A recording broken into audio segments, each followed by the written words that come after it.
Golden Radio Hour.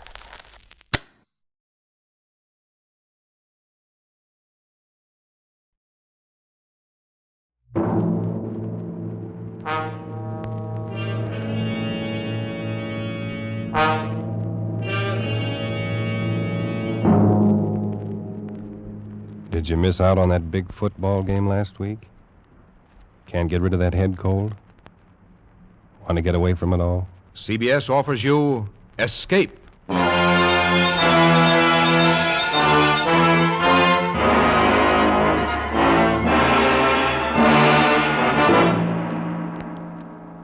You are groping your way slowly through the dark hold of a ship at sea, moving carefully step by step, searching intently for something you dread to find, because you know that this ship carries a cargo of death.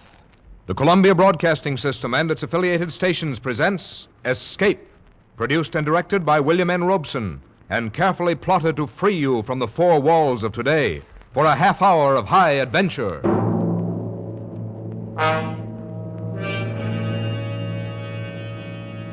Tonight we escape to a harbor front in Venezuela, and a grim voyage that started there, as told by Martin Storm in his gripping story, A Shipment of Mute Fate.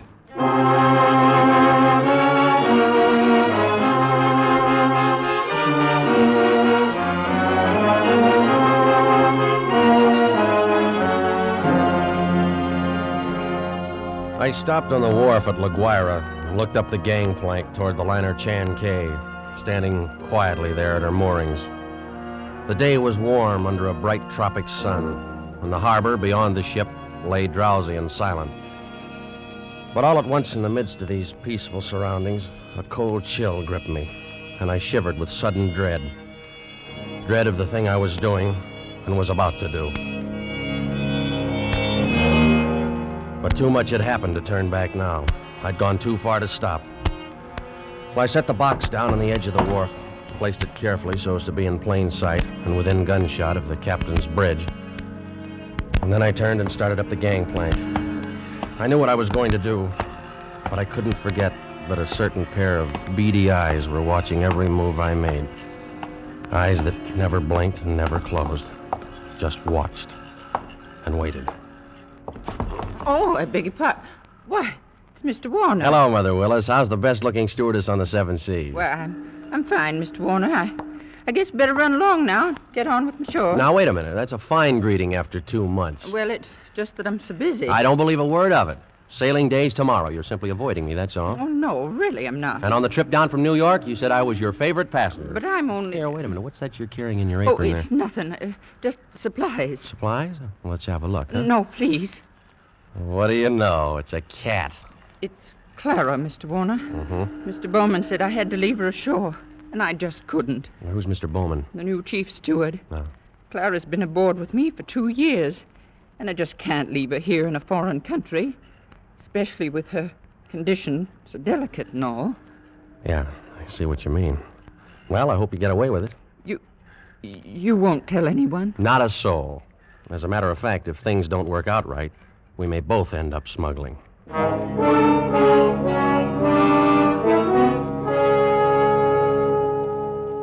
was happy to have you on board on the trip down 2 months ago, Christopher. I'm very glad you're coming along with us on the run back to New York. Thanks, Captain Wood. There is one thing, though. I'm having a little trouble with the customs men here, and I wondered if you might... I can't do it, Christopher.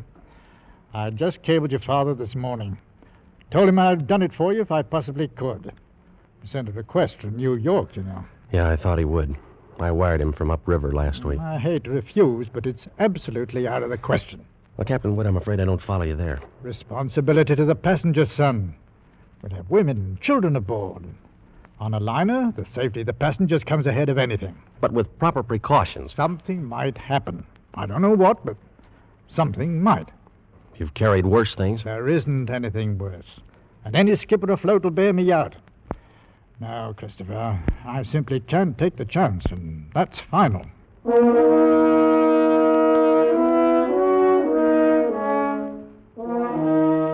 Final. Well, it wasn't final if I could do anything about it. I hadn't come down here to spend 2 months in that stinking backcountry and then be stopped on the edge of the wharf. 2 months of it. Heat, rain, insects, malaria. I'd gone clear in past the headwaters of the Orinoco, traveled through country where every step along the jungle trail might be the last one. Oh, Sanchez. Si, Senor Warner. You better start looking for a place to camp. It'll be dark in a little while. Si, Senor. Very soon we turn to river. Camp on rocks by water. This very bad country. This very bad country. You've been saying that for 10 days now. Very bad country. Well, si, Senor Warner. This very bad country. Yeah, let's skip it. For all the luck we've had so far, it might as well be Central Park. Central Park? I don't understand. Well, never mind. If we don't find something... Here, what's the matter? Quiet now. Sanchez, what's wrong? They're in the path. See? Bushmaster. Bushmaster. The deadliest snake in the world. Bushmaster. Its Latin name was Lachesis muta. Mute fate. It lay there in the center of the path, a 10-foot length of silent death, coiled loosely in an undulant loop, ready to strike violently at the least movement. Here was the one snake that would go after any animal that walked, or any man. It lay there and watched us, not moving, not afraid, ready for anything. The splotch of its colors stood out like some horrible, gaudy floor mat lying there on the brown background of the jungle, waiting for someone to step on it. Here was what I'd come 2,000 miles for, a Bushmaster. Sanchez! I didn't want that snake killed. He no kill, Senor. He gone. Bushmaster very smart, very quick. Must always see bullet in time to dodge. Well, anyway, he's gone, and the only one we've seen in 5 weeks. Oh, we find other. This very bad country. Well, lay off that gun the next time. Don't shoot, you understand? Why you say no shoot?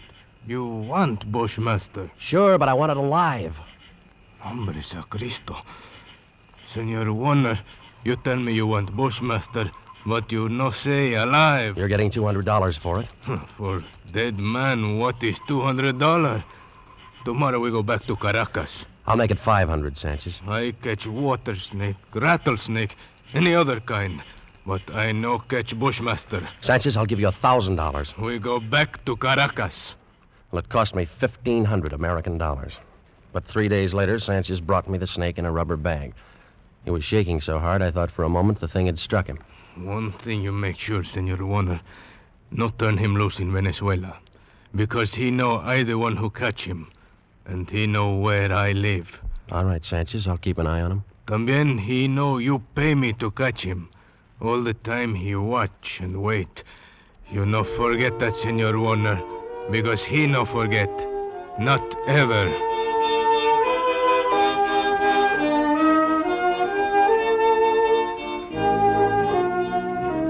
Well, after going through all that trouble and danger and laying out $1,500, I wasn't going to let a pig-headed ship captain stop me at the last minute. At least not as long as the cables were still in operation between La Guaira and New York. Morning, Captain Wood. The boy at the hotel said you wanted to see me. That's right, Christopher. Sit down. Thank you. It seems you weren't willing to let matters stand the way we left them yesterday. Well, sorry to go over your head, Captain Wood, but I had to. The museum sent me all the way down here for it. And I'm not going to be stopped by red tape. This will be the only live Bushmaster ever brought to the United States. Yes, and if I had my way, but... well, orders are orders. I got a cable from the head office this morning. All right. I suppose we talk about precautions. I'll handle it any way you say. Got to have a stronger box. That crate's too flimsy. Well, it's stronger than it looks. And that wire screen on top would hold a wildcat. But anyway, I bought a heavy sea chest this morning. I will put the crate inside of it. Sounds all right. You got a lock on it? Heavy padlock. It's fixed so that the lid can be propped open a crack without unlocking it. The snake's got to have air. But in dirty weather, that lid stays shut. I'll take no chances. Fair enough. I will keep the thing in my inside cabin where I sleep. I can't have it in the baggage room. And nobody on board's to know about it. Whatever you say, Captain. But we won't have any trouble. After all, it's only an animal. It doesn't have any magical powers. I saw a Bushmaster in the zoo at Caracas once. Had it in a glass cage with double walls. It'd never move. Just lay there.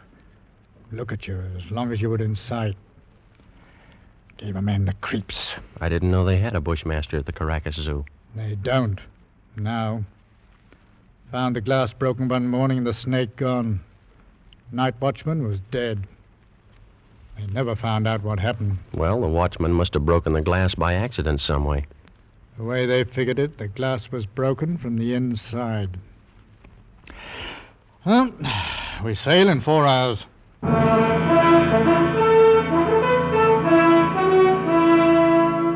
We steamed north into the Caribbean with perfect weather and a sea as smooth as an inland lake. The barometer dropped a little on the 3rd day, but cleared up overnight and left nothing worse than a heavy swell. But in spite of the calm seas and the pleasant weather, I found myself feeling more and more often an ominous foreboding. I was developing an almost unnatural fear of that snake. Well, I stayed clear of the passengers pretty much. Got the habit of dropping into Captain Wood's quarters several times a day. He kept the heavy box underneath his berth. I'd approach it quietly and shine my flashlight through the open crack.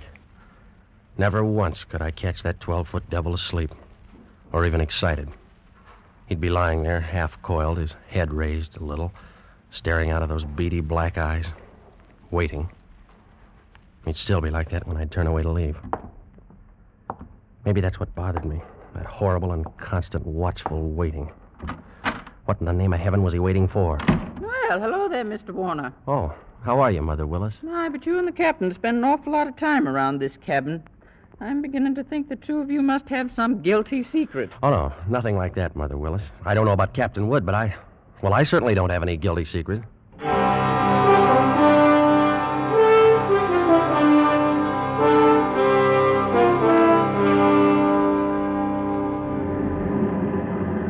Well, she's running quite a swell out there, Mr. Bowman. Yeah, it's a little heavy, all right, Mr. Warner. Guess a storm passed through to the west of us yesterday when the glass dropped. Think it missed us then, huh? Yeah, that's what the mate figures. Sure stirred up some water, though. This'll put half the passengers in their bunks. Makes it great for my department. 2/3 of them will want a steward to hold their heads. They'll keep Mother Willis so busy she'll have... Wait! Look at the size of that wave. Huh? But great Jehoshaphat! We're going to take it on the port bow! Hang on!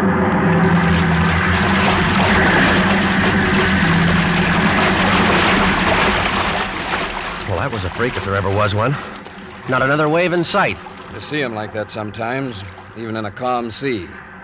Well, I gotta get below, Mr. Warner.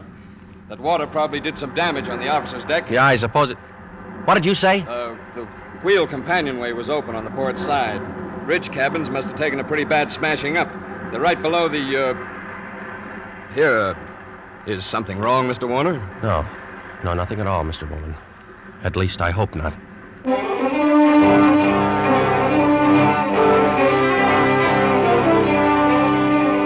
I looked first for Captain Wood and couldn't find him. Of course, I knew it was only one chance in 1,000, but the chances against that freak wave were 1 in 1,000, too. Well, I couldn't waste any more time, so I stumbled down the companionway and along the passage to the captain's cabin. Oh, come on in, Mr. Warner. Mother Willis. My, isn't this cabin a mess? Trying to get some of these things out to dry. Yeah, well, I just wanted to check. Where's that box that was under the captain's bunk? Threw it out on that. But where? We didn't know. It was nearly dark when we met together again in the chart room. I don't get the thing at all. There's no other way around it. We've risked all the time we can. We've got to warn the passengers. Well, how we do it, Captain? Call them all together in the lounge? No, if we did anything like that, we'd be asking for a panic. We'll get one, whether we ask for it or not. Pick a few men and go through the cabin decks. Tell them individually, inside their cabins. Watch for any act that looks as though it might cause trouble. And we'll keep an eye on them. Handle the crew the same way. Right, All right, Captain. Okay. We'll take care. As soon as you've finished, arm all the deck officers and start searching again. Our only chance of preventing a riot is to find that damnable snake.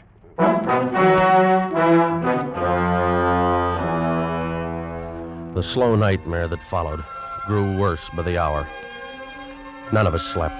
All the ship's officers not on duty kept on with that endless search. Passengers locked themselves in their cabins or huddled together in the lounges, knowing all the time that no spot on board could be called safe. Fear was a heavy fog in the lungs of all of us, and every light on the vessel burned throughout the night. Morning came and brought no relief. Terror and tension mounted by the hour. There now, Mrs. Crane, stop getting yourself all worked up and go back to your cabin. The horrid thing's probably crawled overboard anyway. You're just saying that. You're paid to say it. You don't know. Nobody does. Now, everything's going to be all right. Oh, if you could only do something. If all of us could only get off the ship, they could fumigate it. Yes, that's what we've got to do. We've got to get off the ship. Now, wait. Mr. Bowman. Mr. Bowman, she's going to jump. No, you don't, lady. Let me go. Let me go. Nice work. Let me go. Nice work, Mr. Bowman. Get her down to her cabin. Whatever you do, don't turn her loose.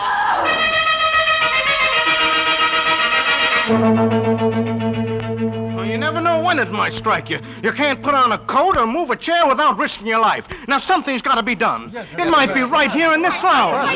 All right, mister. You better quiet down. Take it easy. Take it easy, huh? Well, you're a great officer. Why don't you do something about it? That thing might be crawling around here right under our feet somewhere. Like I said, shut up. Are you trying to start a panic? I got a right to talk. I don't want to die. Nobody's going to tell me what...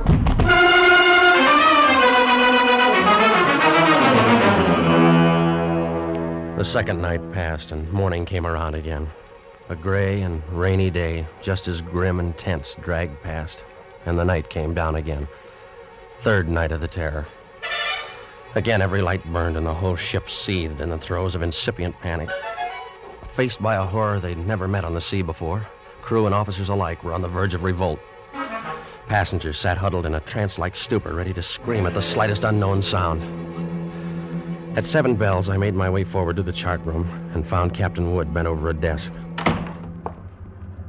Hello, Christopher. Come on in. Sit down. Well, it's got to be somewhere, Captain Wood. It's got to be. I don't know. You could search this ship for 6 months and never touch all the places aboard.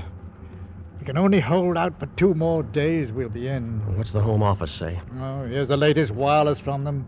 Keep quiet and keep coming. What else can we do? How is it on the decks? Pretty bad. Anything could happen. Yeah, that's why I took the guns away from the men. 1 pistol shot and we'd have a riot on our hands. Oh, the whole thing's my fault, Captain Wood. That's what I can't forget. Oh, take it easy, lad. There was only some way I could pay for it myself, alone.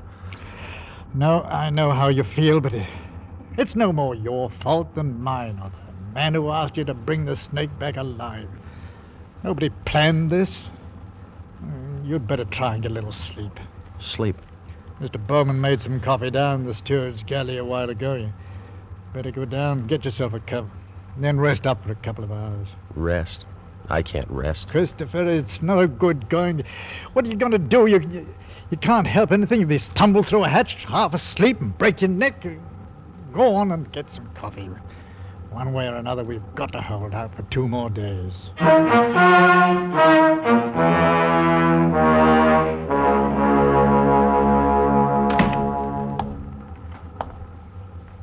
The light was on in the steward's galley, and the coffee pot was standing on the stove. It was still warm, so I didn't bother to heat it. I poured out a cup, carried it over, and set it on the porcelain tabletop in the center of the room. I started to light a cigarette. The door of the pan cupboard beneath the sink was standing slightly ajar, and I happened to glance down toward it. Out from the dark interior of the cupboard shone 2 glittering points of light 2 inches apart.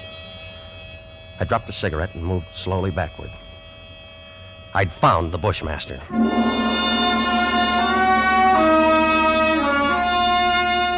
As I moved, the snake slid out of the cupboard in a single sinuous glide and drew back into a loose coil on the galley floor, never taking his eyes off me. I moved slowly back, waiting any moment for that deadly slithering strike.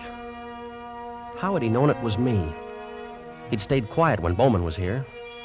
How did he know to pick the first time in 3 days when I didn't have a gun? Well, my hands touched the wall behind me and I stopped. Only then I realized in terror what I'd done. The call button and the door were on the far side of the room. I'd backed into a dead end. I stared at the snake in fascination, expecting any moment the ripping slash of those poison fangs. The horrid coils tightened a little, and then were still again. 10 million years of evolution to produce this moment. Homo sapiens versus Lachesis muta. Man against mute fate, and all the odds were on fate. I knew then that I was going to die.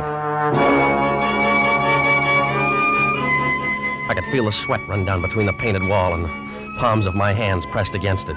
My skin crawled and twitched, and the pit of my stomach was as cold as ice. There was no sound but the rush of blood in my ears.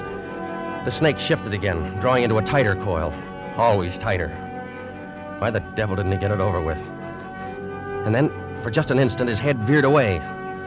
Something moved over by the stove. I didn't dare turn to look at it. Slowly, it moved out into my line of vision. There was a cat. That scrawny cat Clara that Mother Willis had sneaked aboard in La Guaira. Its back was arched and every hair stood on end. It moved stiff-legged now, walking in a half circle around the snake. The Bushmaster shifted slowly and kept watching the cat. He tightened. He was going to strike at any second. He struck and missed. The cat was barely out of reach. Now she was walking back and forth again. She was asking to die.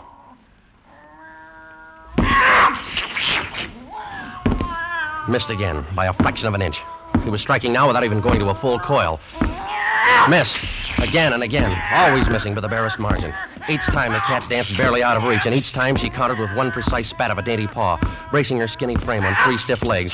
And then suddenly I realized what she was doing.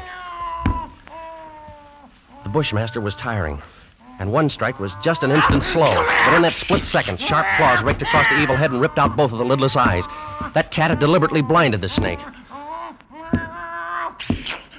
Well, he didn't bother to coil now, but slid after her in a fury, striking wildly and rapidly, always missing, and every strike was a little slower than the last one.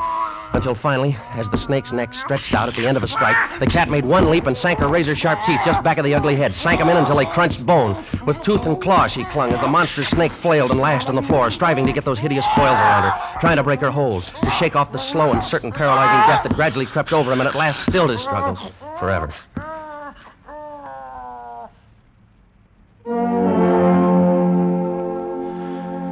I took a deep breath. The first in minutes. The cat lay on her side on the floor, panting, resting from the fight just over. And she had a right to rest. That mangy, brave, beautiful alley cat had just saved my life. And maybe others as well. But as I turned toward the stove, I suddenly became very humble. And I knew all at once what a small thing a human being really is. I and others aboard were still alive only by the merest accident. There were 3 reasons why that cat had fought and killed the world's deadliest snake. And those 3 reasons came tottering out from under the stove on shaky little legs. 3 kittens with their eyes bright with wonder and their tails stiff as pokers. Up on the decks, hundreds of passengers were waiting for the news that the days and nights of terror were ended. Well, I could wait a little longer. I pulled open the doors of the cabinet, found a can of milk, and then I dropped down on my knees on the floor of the galley.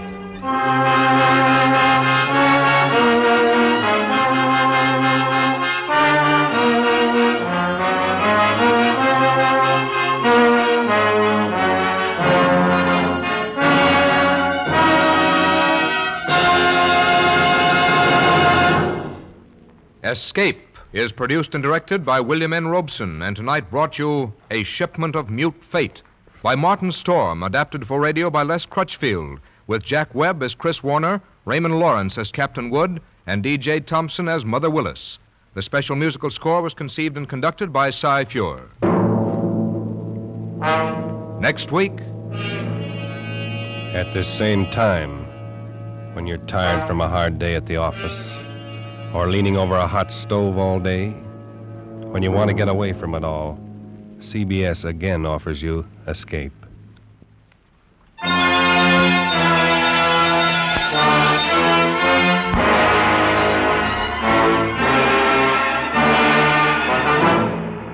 good night then until this same time next week when CBS again brings you Escape. This is CBS, the Columbia Broadcasting System.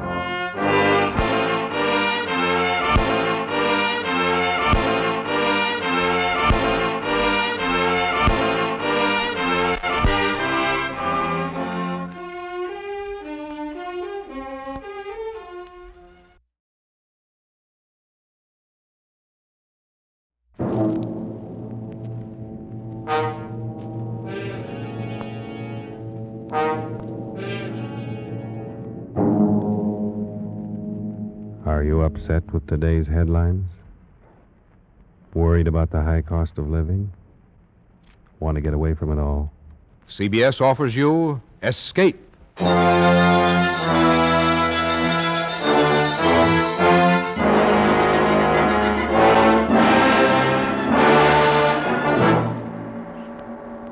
are the friend of a man living in death, confidant of a ghoul, witness to a nameless terror. You are a guest in the House of Usher. The Columbia Broadcasting System and its affiliated stations present Escape, produced and directed by William N. Robeson, and carefully plotted to free you from the four walls of today for a half hour of high adventure.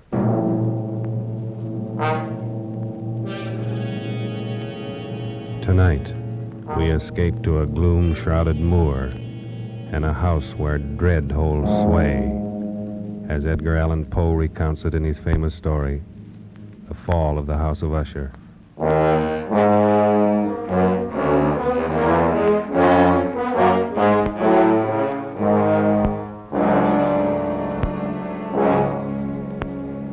It is with some regret, but I believe advisable that I identify myself only as a friend of Roderick Usher. Certainly the last and perhaps the only friend of that unhappy man. Having only one sister, he was the last male descendant of the ancient House of Usher. Roderick had been one of my boon companions in boyhood, but many years had elapsed now since our last meeting. And so as I held his letter in my hand, not yet opening it, I reflected with no little sadness upon the devious fates that chart our courses and drive old friends away from one another. But then a sudden feverish and nostalgic curiosity laid hold of me, and with fingers made clumsy by their eagerness, I tore open the letter and read, My dear friend, my need of you has so far outgrown my pride that I'm going to request a favor which I realize full well may involve considerable inconvenience to yourself. For some time past, I have been suffering from an acute bodily illness intensified by serious mental oppression, if I may so call it. A horror which looms over me, a horror grown so great I dare no longer face it alone. And so, in all humility, and for the sake of years gone by, I beseech you to come to me at once, here to the family estate in the north. Should events conspire to prevent your coming, then only God may know the consequences. Your friend in desperation, Roderick Usher.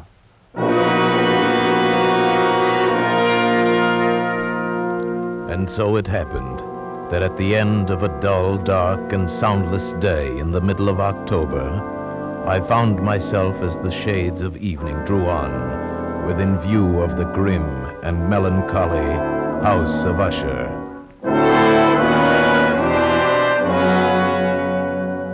I confess that the first sight of the house, the fungus-covered walls of stone thrusting their crumbling ramparts against the darkening sky, rising out of the sullen, sluggish waters of the black tarn at their base, the bleak and vacant windows staring blindly, the bone-white trunks of decaying trees, these things filled me with a nameless and desolate terror, so that I reined in my horse and sat trembling, half fearing to cross the wooden bridge that led over the waters of the moat and up to the entrance of the House of Usher. Then impatiently I shook off this strange feeling of dread, and was an instant later clattering over the wooden bridge and onto the courtyard. I dismounted quickly, tossed my reins to the silent lackey who approached, strode across the gravel and up to the massive wooden portal, the door of the House of Usher.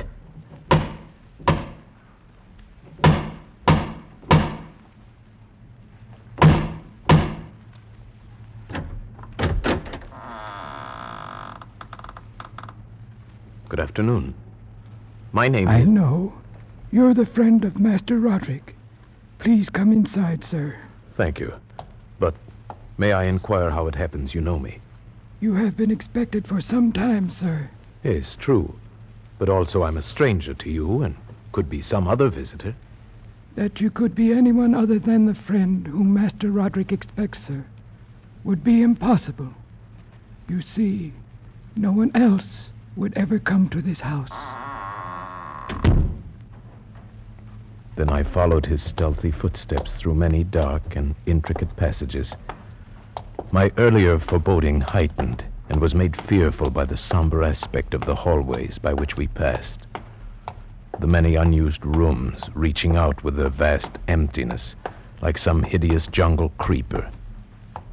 But at length, we stood before the door of the master's studio, and there the servant left me, departed and left me to go in alone. The man across the room, half reclining on the couch, his back turned toward me, did not hear the opening of the door. For the space of several heartbeats, I saw only the deathly pale and ghastly sunken features of a stranger. Then only with difficulty could I recognize, behind that mask, my boyhood friend. For surely, under light of heaven, no man had ever before so terribly altered in so brief a time as had Roderick Usher.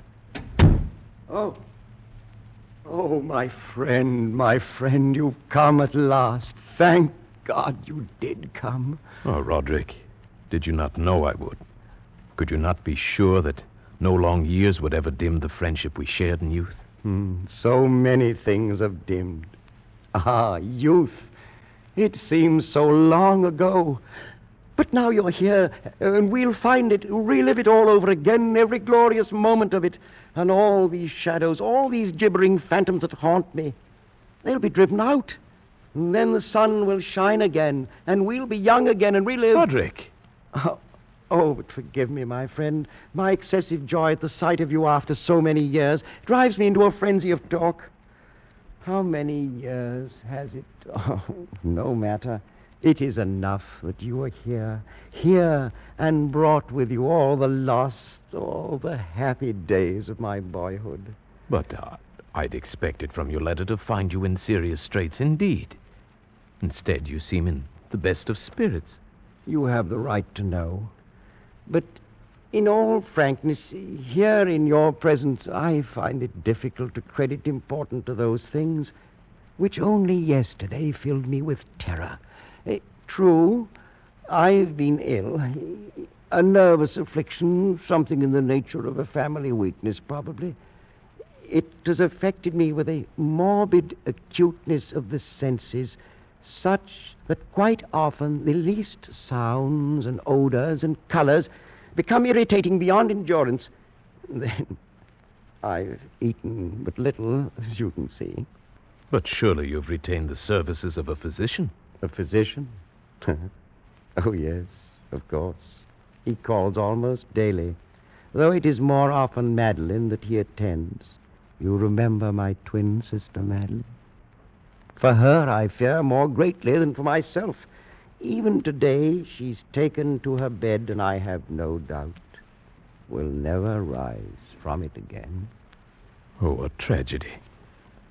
The sympathies of my heart go out to you. Oh, but leave it for the present. Leave it to dream of all those happy days we left so far behind. Everything will be different now that you're here. Do you remember when we were 12?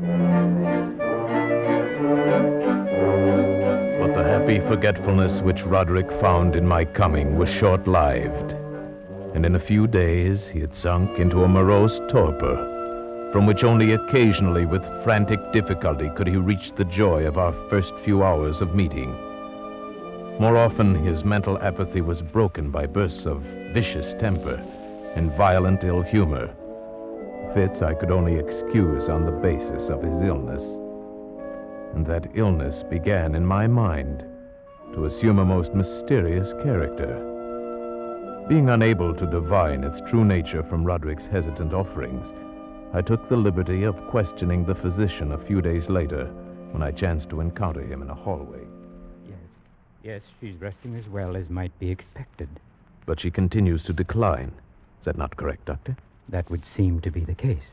And the malady, the illness which has stricken her, is it the same as that which affects her brother Roderick? I may venture that it is. Might I inquire the nature of this illness? As to that, I am unable to say.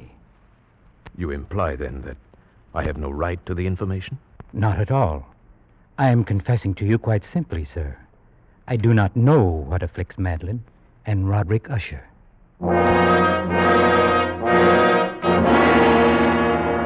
And so a week passed. A week in which the sullen, leaden skies darkened into deeper oppressiveness, in which Roderick's deathly pallor and creeping mental dissolution grew more apparent. A week in which the monstrous atmosphere of this ancient mausoleum began to crawl insidiously within my own consciousness, stirring into life a formless, unknown dread.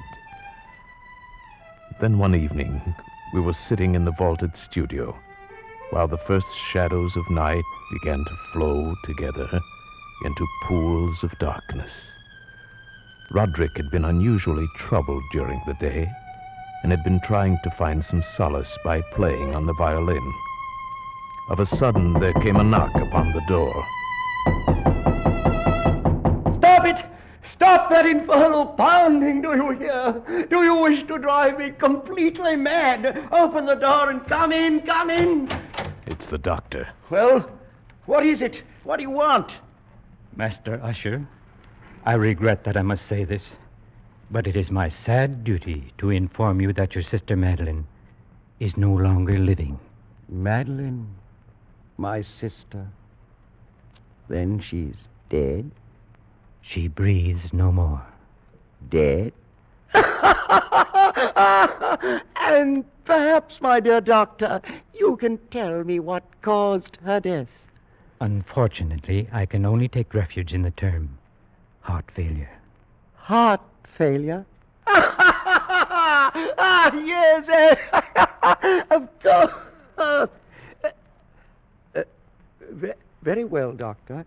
If you'll be kind enough to wait, I'll come down directly and discuss the arrangement. At your service. I bid you good afternoon, gentlemen. Roderick, I assure you of my deepest sympathy. You do. Your deepest sympathy. The doctor regrets his sad duty. Are you fools, both of you fools? I don't understand. Haven't you seen it yet? Can you not feel it about you? The horrid, monstrous, brooding spirit of this accursed house. Can't you hear its evil laughter as it lurks in the hallways and grows fat upon the soul? My dead sister. Roderick.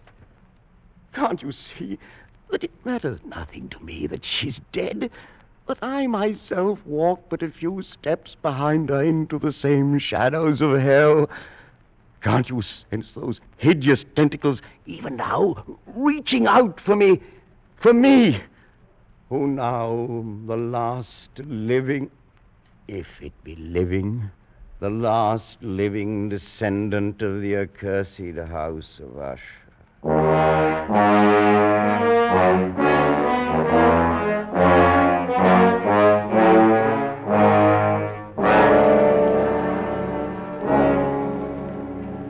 Such was the passing of Madeline Usher, once living, now dead. And her very death, untimely in its aspects, bore to my trembling soul a portent of events yet more hideous, more horrible, and yet to come.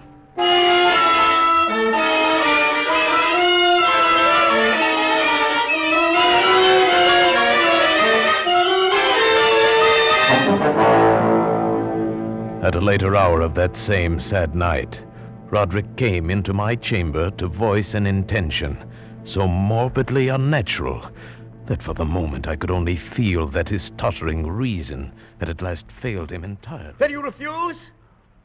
But, Roderick, this is madness. I tell you, before this night is over, the coffin body of my sister shall rest in the vault beneath this house, and if you will not help me, I shall do it myself. But why? Why? I could not stand to think of her buried out there in the dark graveyard, alone among the dead. Roderick, she too is dead. It's fantastic how little we know of death or of life. The doctor says she no longer breathes. She is dead. She was so lovely, was my sister. Roderick. I must keep Madeline near me. Nothing but evil would come of such an act. I can trust no one but you. Not even the physician himself. He hates us because he can't discover what it is that kills us.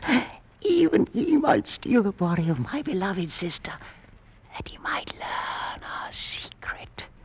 You understand, don't you, my friend? Yes, Roderick. Yes, I understand.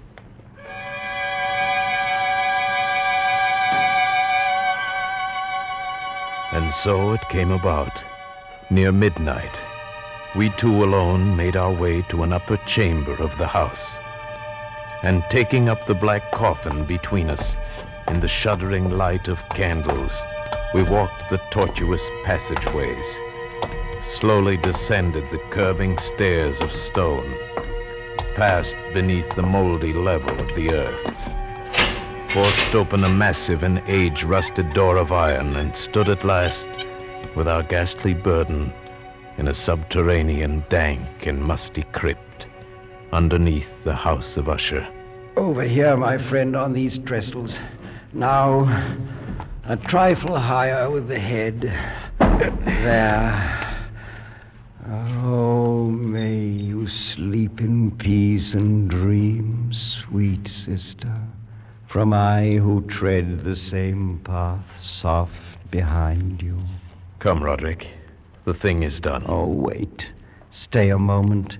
We've not yet affixed the coffin lid. See?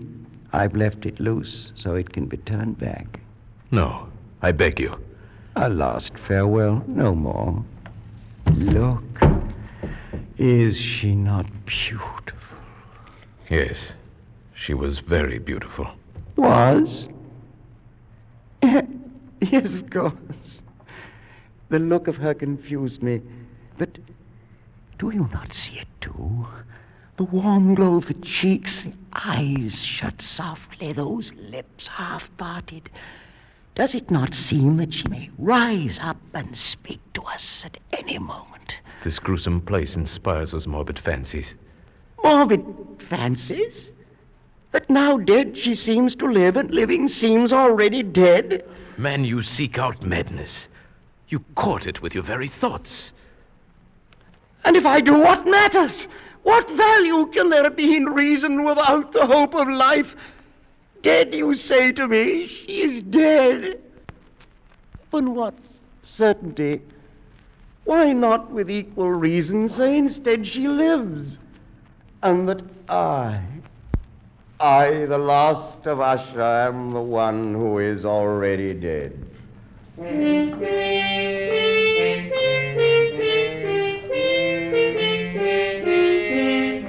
I prevailed upon my friend at last to leave that mournful place. And so with grim finality we secured the ebon lid, took up our flickering candles, and departed from the crypt, leaving it alone with its darkness and death.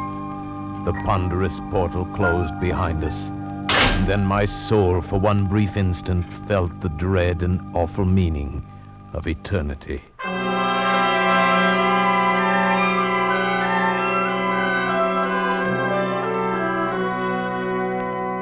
There followed then a week of such dreary gloom and melancholy that my own spirit quavered at the menace of the nameless thing enshadowed in that house.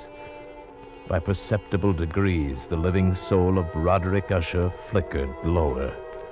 More ghastly grew his pallor, more tremulous the extremity of his terror.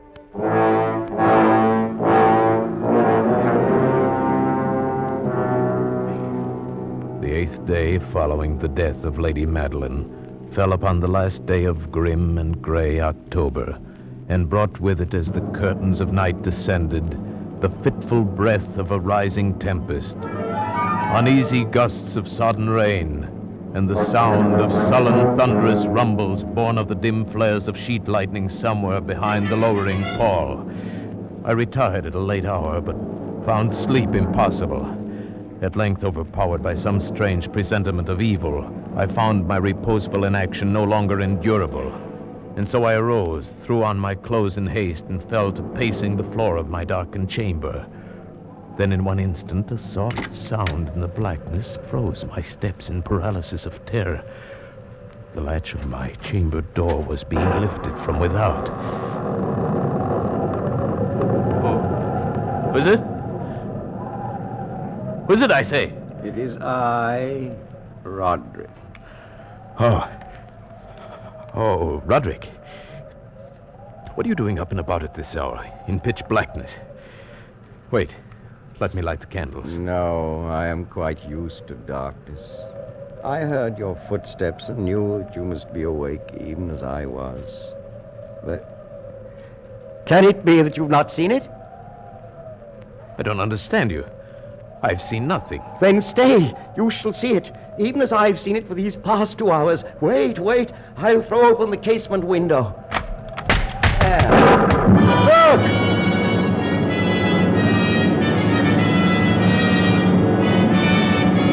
It was indeed a tempestuous yet sternly beautiful night, and one wildly singular in its terror and in its beauty.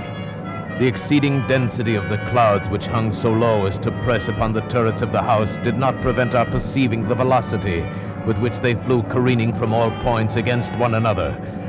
We had no glimpse of the moon or stars, but terrible to behold, the undersurfaces of the huge cloud masses, as well as all terrestrial objects immediately around us, were glowing in the unnatural light of a faintly luminous and clearly visible phosphorescence, which hung like a shroud about the mansion itself.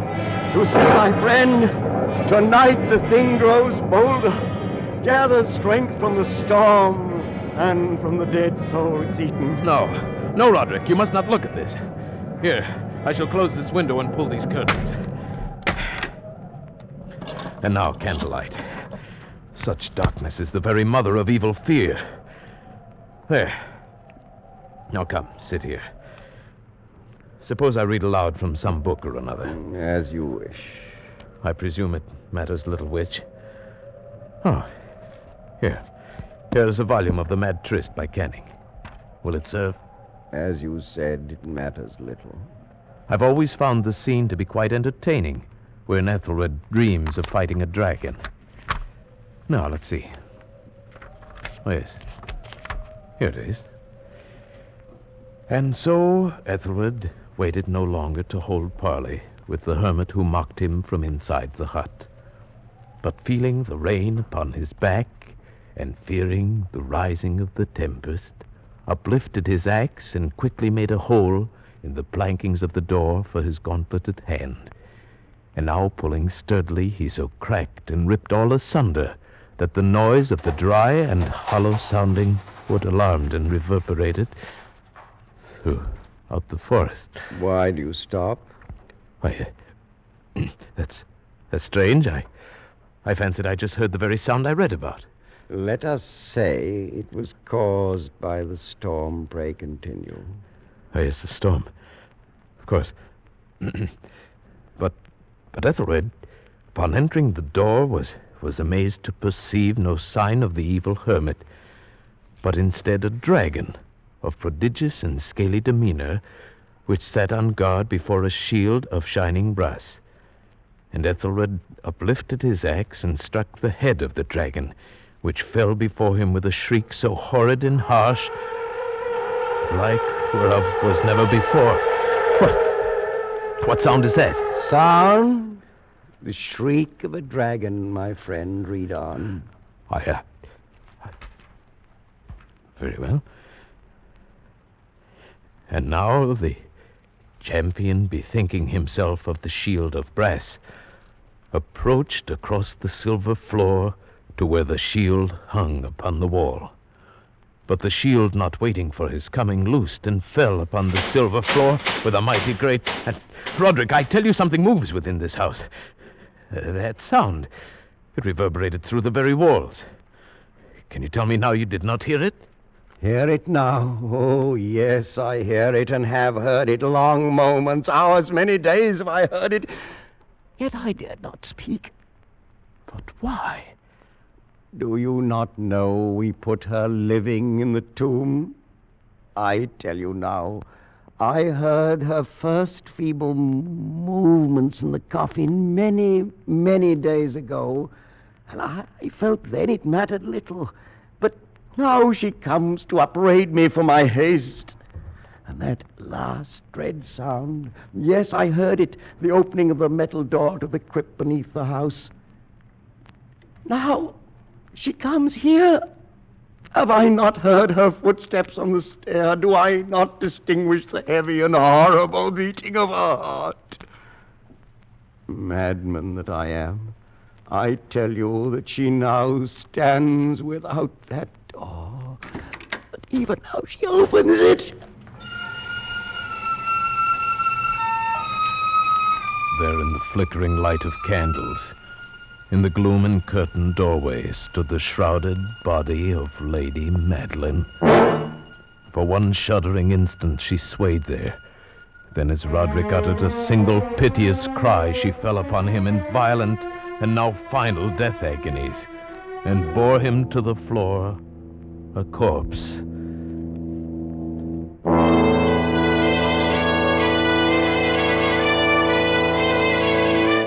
From that chamber and from that mansion, I fled aghast out the massive portal over the causeway into the night. Suddenly there shot along the path a wild light, and I looked back in heightened terror, for the vast house and its shadows were alone behind me. The baleful gleam came from the setting full and blood-red moon, which now shone vividly through a widening crack in the walls of the house itself, and even as I gazed, its vision opened rapidly. There came a fierce breath of the tempest. The entire lunar orb burst at once upon my sight. My brain reeled as I saw the mighty walls rushing asunder. There came a long, tumultuous, shouting sound like the voice of 1,000 waters.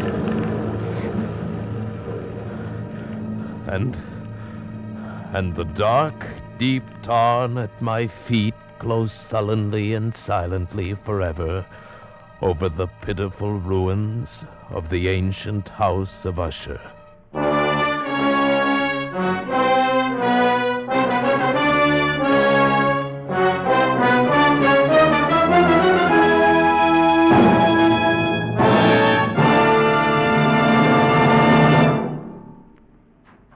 Escape is produced and directed by William N. Robeson, and tonight brought you The Fall of the House of Usher by Edgar Allan Poe, adapted for radio by Les Crutchfield, with Paul Frees as the narrator, Ramsey Hill as Roderick Usher, and Sheridan Hall as the physician. The special musical score was conceived and conducted by Cy Fuhrer. Next week... You are the victim of a Pora man, pursued from the west coast of Africa to the west end of London by a dead man's head, which grins at you upside down.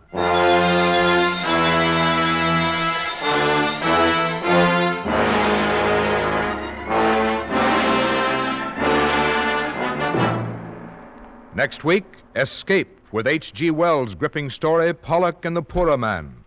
Good night, then, until this same time next week, when CBS again offers you Escape.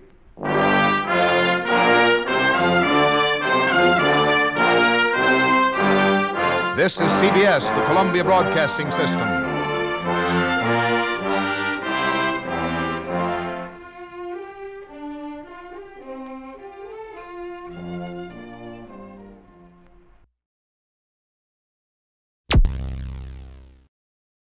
Thank you for listening. Please like and subscribe.